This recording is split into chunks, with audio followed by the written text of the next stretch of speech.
Hebreus 11, 30, 32, até o 32, diz assim: Pela fé caíram os muros de Jericó, sendo rodeados durante 7 dias. Pela fé, Raabe, a meretriz, não pereceu com os incrédulos, acolhendo em paz os espias. E que mais direi? Faltar-me-ia o tempo contando de Gideão, de Baraque, de Sansão, de Jefté, de Davi, de Samuel e dos profetas. Amém?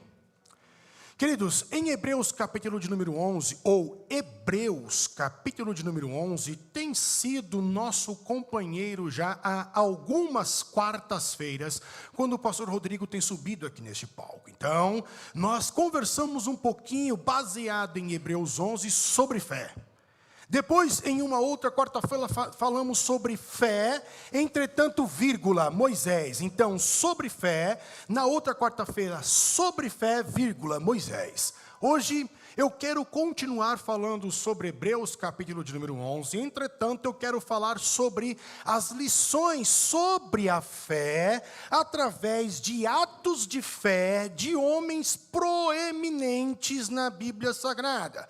E por que eu falo de lições sobre a fé? Porque, como eu falei com os irmãos em quartas-feiras passadas, existe uma diferença entre falar sobre e falar de ou falar da fé. Falar sobre, eu havia dito aos irmãos que é falar de fora. Sou eu descrevendo a tua história. É tua história, é tua narrativa, é teu enredo. Você é o protagonista e eu estou falando sobre você. Logo, eu estou falando de fora. Eu não estou vivendo o que você está vivendo, eu estou apenas relatando. Agora, falar de ou falar da fé é falar da minha própria história. Eu vou falar das minhas experiências, como fez aqui a pastora Daniela, em relação ao que Deus fez na vida dela, tanto quando recebeu, como quando ela deu. Então, é uma experiência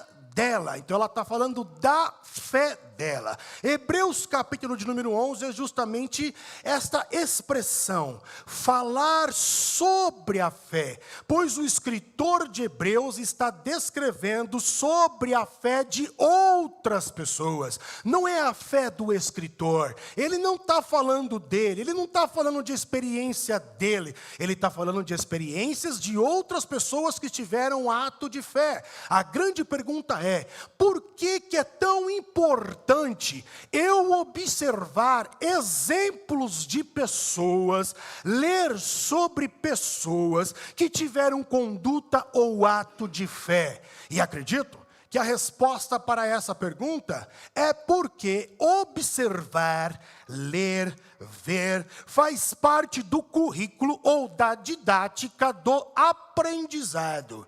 Na verdade, quando falamos sobre aprendizado, nós podemos dizer que o aprendizado ele é uma pirâmide. Então, quando eu leio, eu aprendo 10% do que leio.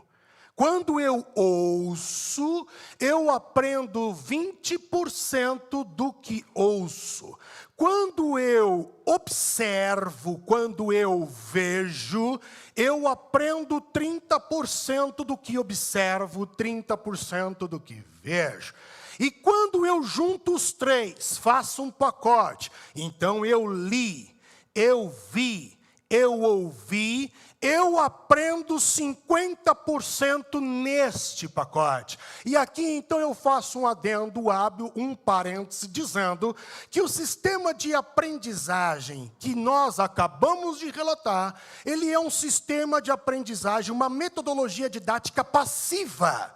Agora, se porventura eu quero aprender mais, eu tenho que sair do degrau do passivo e entrar no ativo, e entrar no prático. Então, se eu ensinar o que eu aprendi na teoria, eu passo a aprender 70%. E se eu viver, se eu praticar o que eu vi, o que eu ouvi, o que eu li, o que eu ensinei, se eu viver isso, eu aprendo 90% deste pacote. Logo, estes dois últimos sistemas são sistemas ativos. Logo, nós aprendemos muito mais quando nós estamos ativos, ensinando e até mesmo vivendo ou praticando, do que de modo passivo apenas lendo. Logo, quando nós tratamos da fé, acredito que Deus nos chama para sermos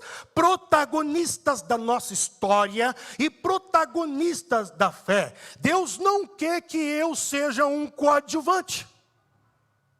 Então precisamos de um milagre. O boleto é X valor, nos falta Y valor. Então seja protagonista dessa história. Deus não quer que você seja coadjuvante. Deus quer que você seja o protagonista da sua história. É por isso que é tão importante você e eu, nós observarmos, lermos pessoas, exemplos de pessoas que tiveram atos de fé. Partindo desse pressuposto de aprendizagem, eu faço uma pergunta para você. Uma pergunta direta, ao mesmo tempo retórica. O que é a Bíblia? Domingo eu perguntei o que é a igreja. E vimos que a igreja nada mais é do que o lugar onde o amor une os diferentes. Isso é a igreja. E o que é a Bíblia? Partindo do pressuposto da análise do conceito metodológico didático da aprendizagem, tá? Eu não estou falando aí da Bíblia ser a revelação de Deus, a inspiração de Deus. Eu estou falando dentro do conceito da percepção da aprendizagem. Partindo desse pressuposto, o que é a Bíblia? E acredito que a resposta para essa pergunta é muito simples. A Bíblia é uma das maneiras pela qual Deus nos ensina. Porque existe uma ordenança nas páginas da Bíblia. Nesta lei, medita, leia, de dia e de noite. Logo, quando eu leio a Bíblia, eu aprendo. Do mesmo jeito que, ao ler, eu contemplo, eu vejo, eu observo. E quando eu contemplo, eu vejo e observo a Bíblia, eu também aprendo. Do mesmo jeito que eu ouço pessoas falando dos princípios da Bíblia. E quando eu ouço pessoas falando dos princípios da Bíblia, eu também aprendo. Só que chega um momento, por exemplo, pode ser dentro de casa, com um filho, com um cônjuge, ou até mesmo no serviço, na escola, não sei. Mas chega um determinado momento da nossa vida, da nossa história, que nós somos obrigados a ensinar a Bíblia. E quando eu ensino acerca da Bíblia, acerca de Deus, eu também aprendo. Só que Deus vai permitir, e você pode assinar embaixo o que eu estou dizendo, Deus vai permitir você vivenciar determinadas circunstâncias que talvez não são boas para que você possa aplicar, praticar, viver, ter experiência para que você possa aprender com a prática. E aí você vai aprender de verdade. E quem sabe, quando você praticar o que você ensinou, viu, ouviu, percebeu e etc. Quem sabe quando você praticar, você pode até dizer como Jó. Eu te conhecia de ouvir falar, de ver, de ler, de perceber. Mas eu agora te conheço pela experiência de contigo andar. É por isso que é muito importante você e eu, nós não nos afastarmos da Bíblia Sagrada. Ela é a revelação de Deus. Entretanto, é uma das maneiras pela qual este mesmo Deus, Ele usa aquelas páginas, aquelas letras, aquelas frases, aqueles versículos para nos ensinar. A Bíblia, então, é uma das maneiras pela qual Deus nos ensina, e eu chamo isso de carta magna da correção ou do aprendizado. É a carta máxima da correção e do aprendizado. Quer ser um bom marido? Leia a Bíblia. Quer ser uma boa esposa? Leia a Bíblia. Quer parar de errar e pecar tanto? Leia a Bíblia. Quer ser um bom pai? Leia a Bíblia. Quer ser uma ótima mãe? Leia a Bíblia. Quer ser um bom filho para os pais? Leia a Bíblia. Quer ser um bom civil? Leia a Bíblia. Quer ser um bom discípulo? Leia a Bíblia. Quer aprender sobre administração? Leia a Bíblia. Quer aprender sobre o tempo? Leia a Bíblia. Quer aprender sobre o choro, sobre o sofrimento, sobre a alegria, sobre a felicidade? Leia a Bíblia. Quer aprender sobre a sexualidade? Leia a Bíblia. A Bíblia é a carta máxima, a carta magna, o manual que Deus deixou para que você e eu possamos ser verdadeiros seres humanos, a imagem do Cristo. Não é achismo. Não tem como ser um bom ser humano pela filosofia. Pode até melhorar um pouquinho. Mas se queremos ser os melhores, o reflexo de Deus, a imagem de Deus na terra, leia a Bíblia. A grande pergunta é: quais são as lições sobre a fé? As lições sobre a fé que Hebreus capítulo de número 11, verso de número 30 até o verso de número 32 descreve. E a primeira grande lição que eu extraio sobre a fé, em Hebreus 11, verso 30, está justamente no verso de número 30, que diz assim: pela fé caíram os muros de Jericó, sendo rodeados durante 7 dias. Essa narrativa ela é muito conhecida. Ela, talvez a passagem de Gideão, a crucificação de Jesus, o Salmo 91, o Salmo de número 23, nós conhecemos muito bem. É muito bem descrito, é muito bem falado. E nós sabemos como é que é a história. Em determinado dia Deus fala para Josué então falar para o povo, para eles começarem a rodear a cidade de Jericó, durante 7 dias, durante 7 dias e durante 6 dias, uma vez ao dia. E no 7º dia, 7 vezes. Eu fico pensando então, aquele povo andando, e eu fico pensando Josué dando a notícia a eles. Igreja Batista da Lagoinha em São Miguel Paulista. Deus falou comigo esta noite. E Ele disse para que eu e você viéssemos rodear São Miguel Paulista. Passando por Guaianazes, Hermelino Matarazzo, chegando no Itaim. E nós vamos passar ali por Guarulhos, rodear São Miguel Paulista. 6 dias, uma vez ao dia. E no 7º dia, nós vamos rodear 7 vezes. E eu fico tentando imaginar o povo, e quem sabe alguém cutuca outro alguém, e fala: irmão, a gente vai dar a volta na cidade de São Miguel do tamanho que é? Tá, mas a gente vai dar a volta, e aí? E aí eu não sei. Eu só sei que vai acontecer alguma coisa. Você fazer algo na esperança de que outro algo aconteça é fé. Então eu não sei o que vai acontecer, a gente rodeando no final do 7º dia, no final da 7ª volta, eu não sei o que vai acontecer. A única coisa que eu sei, porque os caras não conheciam a implosão. Eles não sabiam o que era isso. Então eu não sei o que vai acontecer, mas sei que vai acontecer. Isso é firmeza. Isso é estar firme, solidificado na certeza de algo que você não vê. Logo, isso é fé. Então, quando eu olho para essa passagem de Jericó, o verso de número 30, qual é a lição que eu extraio? A lição que eu extraio desta narrativa é a união com propósito, porque quando nós falamos de Josué e falamos de Jericó, nós poderíamos tirar muitas lições, como por exemplo a obediência do povo. O povo obedeceu. E eu poderia falar sobre isto. Mas eu acho que de todas as lições que podemos extrair sobre a fé, deste ato de fé do povo de Israel, é justamente a união com propósito. Porque quando eu olho para isso, eu percebo que rodear a cidade era a coisa mais fácil. Eu acho que o mais difícil para Josué, depois que Deus deu a ordem para ele, quem sabe, eu fico imaginando assim na tenda, Deus desceu na fumaça ali de alguma coisa. E aí Josué ouve Deus, Deus fala com ele. E aí Deus desaparece. Na verdade não desaparece, não é só aquela forma teofônica que sumiu. Deus continua ali, mas Josué não viu mais nada. E aí eu fico imaginando Josué, pensando assim, e agora? Como é que eu vou unir esse povo para rodear a cidade? Logo, logo teremos uma vigília aqui.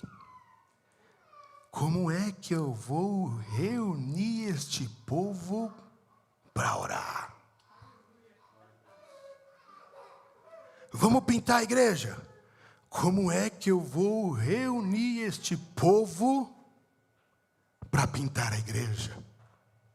Vamos reformar o palco. Como é que eu vou unir este povo para reformar o palco? Rodear a cidade, eu acho que foi o ínfimo. Mas unir? Porque a gente está tão cheio de nós, né? É reunião aqui, é estudo ali, é pós lá, é serviço aqui, é canseira mesmo. Ou eu perdi a série, eu tenho que atualizar, já faz 2 dias que eu não assisto o meu capítulo, então eu tenho que assistir hoje pelo menos 2. Estou tão sem tempo. O pastor fala de chamado, fala de vocação, fala de voluntariado, e eu fico assobiando. Não é comigo não.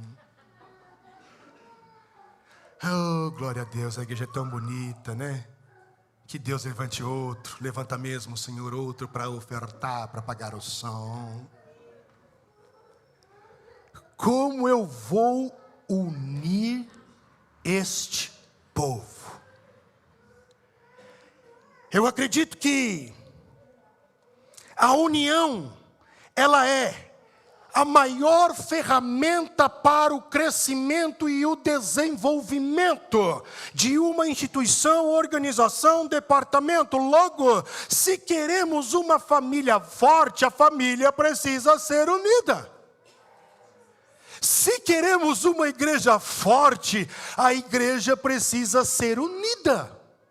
Se queremos departamentos que não tenham confusão, o departamento, os integrantes têm que ser unidos. Não tem crescimento na desunião. Não tem como avançar na desunião. Um vai para a esquerda, o outro vai para a direita. O marido quer um carro, a mulher quer reformar a casa. E aí? Faz o quê? Já que tu não cede para comprar o carro e eu não cedo para reformar a casa, então a gente não faz nada, e passa ano, e passa ano, e passa ano. E tu é orgulhoso e eu também, então a gente fica na mesma. Não avança, não progride. A desunião estaciona. A desunião, ela atrapalha. Se queremos de verdade que Jesus volte, como nós cantamos, como nós oramos, a igreja no mundo tem que se unir. Senão não vai votar não. Porque a oração de Jesus foi clara. Que eles sejam um.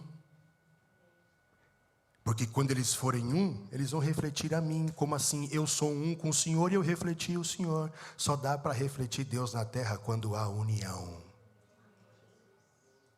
Quando há união. Lição sobre a fé. Que eu tiro do verso de número 30, união. No verso de número 31, eu encontro outra lição sobre a fé, e assim diz o texto sagrado. Pela fé, Raabe, a meretriz, não pereceu com os incrédulos, acolhendo em paz os espias. Perceba que ainda estamos na descrição, na narrativa ainda de Jericó, ainda em Josué. Agora nós vamos ver um ato de fé, Raabe. Sobre a fé de Raabe, qual é a lição? A lição é o temor.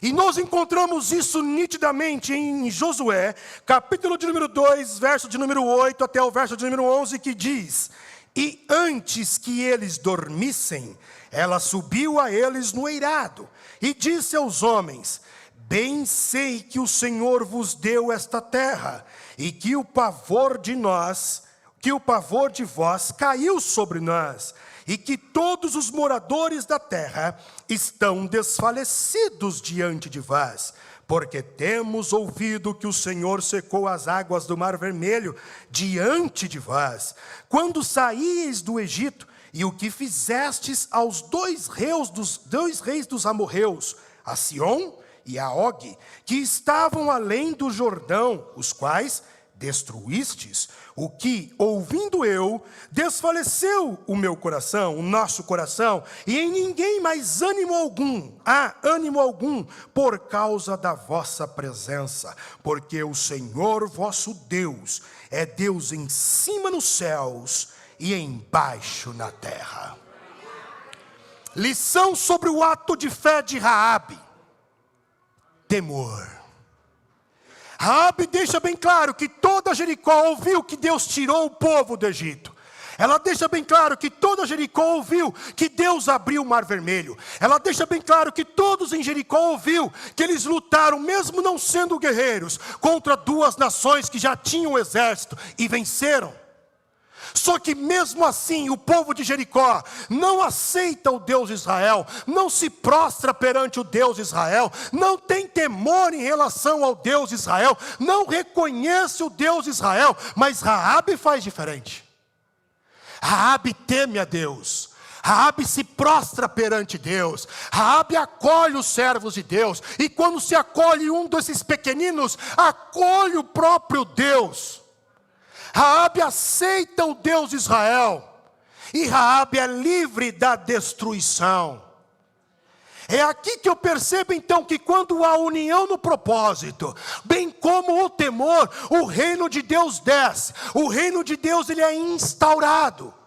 E quando o reino de Deus é instaurado, porque há união e temor, não há preconceito, não há xenofobia. Não há distinção de raça ou de profissão, porque Raabe era uma meretriz. Mas ela, com o temor que teve, o ato de fé, sobre a fé de Raabe, ela temendo a Deus, isso lhe foi imputado por fé. Ela entra no hall da fama de Hebreus 11. Ela é uma mulher de fé, um modelo de fé. Ela reconhece esse Deus. E quando ela reconhece esse Deus, ela não só entra para o hall da fama da fé, como ela entra na genealogia de Jesus. E Israel não a trata mais como prostituta ou meretriz. Ela foi o instrumento usado por Deus para a gente conquistar a terra prometida. Então, quando o reino de Deus ele é instaurado por causa da união do propósito e o temor, não há xenofobia, não há racismo e não há distinção de classe social ou de raça. Por isso que eu gosto da frase, quando se trata do temor. Muitos reconhecem Deus como o Salvador, mas poucos o aceitam como o Senhor. Mais temor. Entretanto, quando chegamos no verso de número 32, eu vejo que o escritor de Hebreus ele tem que fazer um resumo. No verso de número 32.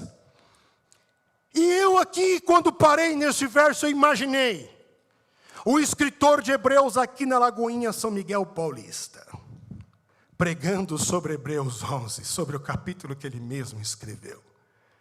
Só que ele falou tanto sobre a fé, que o relógio, quando ele olha para o relógio, faltam 3 minutos para acabar o culto. E aí então o escritor de Hebreus fica desesperado, porque ele olha para a direita e ele vê o pastor Rodrigo. E ele sabe que o pastor Rodrigo gosta de terminar no horário. Então o que ele faz? No verso de número 32, ele faz um resumo. E ele então escreve assim. E que mais direi? Faltar-me-ia tempo. Tipo, se o pastor Rodrigo me chamar novamente, eu continuo a pregação de Hebreus 11. Foi o escritor de Hebreus. Faltou tempo para que ele viesse falar sobre outros homens proeminentes. Logo, o verso de número 32, ele é uma síntese. Por síntese, um resumo. Agora, mesmo sendo uma síntese, um resumo, o verso de número 32 é um axioma. Por axioma, ele é uma premissa necessária, ou seja, ele não poderia terminar o capítulo sem antes falar sobre estes homens. E então ele começa falando de Gideão. E assim como Jericó, nós também conhecemos a história de Gideão. Ela também é uma história famosa. Deus olha para Gideão e fala: você vai livrar o meu povo. E você vai livrar o meu povo de quem? Midian. Só que em toda a guerra sempre há acordos entre nações, para justamente fortalecer a aliança e com isso vencer na guerra. Então Midian faz um acordo com os amalequitas e com outros povos do Oriente Médio. Esse é o acordo. Logo existe uma multidão para lutar contra Israel, contra Gideão. Gideão não fica por baixo. Gideão então, ele chama 32 mil homens. E Gideão dá ordem, marcha. Eles começam a andar. No meio do caminho Deus fala: Gideão, para. Gideão, para. Tem muita gente aí, Gideão. Gideão olha para trás. É sério, senhor? Eu não achei não, achei que tem pouco. Porque eu tenho para uma guerra, quanto mais homem, melhor.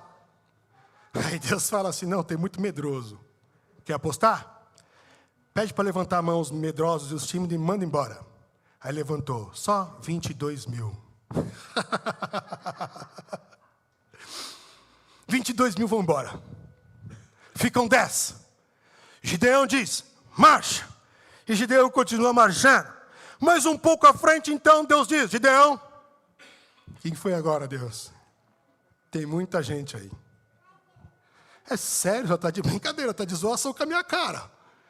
Eu estava trabalhando na família, tu consegui chamar os caras, agora tu mandou 22, agora eu tenho 10. E aí? Não, faz um teste, manda ir para o riacho. Observa como é que se bebe a água. E aí eu vou falar para você se vai, se não vai. Tá bom. 9.700 foram embora. Ficou 300. O ato de fé de Gideão, a lição que eu extraio sobre este ato de fé: Deus não precisa de nada e muito menos de muitos para poder fazer. Porque vai chegar um momento em que você, nessas voltas que a Terra dá, no sistema de rotação, que você vai estar sozinho. Você e Deus. Mas deixa eu te ensinar um princípio. Você e Deus é a maioria. Não precisa de mais ninguém. Não precisa de mais ninguém. Parafraseando o escritor de Hebreus, do verso de número 32, falta-me tempo para falar sobre Baraque, para falar sobre Sansão, para falar sobre Jefité, Davi, Samuel e os profetas. Estes fica para uma outra quarta-feira, para continuarmos falando sobre a fé. Entretanto, eu queria que você pensasse, com base em Hebreus 11, do 30 ao 32, qual é a lição sobre a fé que você tem que aprender? E com base em Hebreus 11, do 30 ao 32, qual é a lição sobre a fé descrita que mais mexeu com você? A que mais mexeu comigo não deu tempo de falar.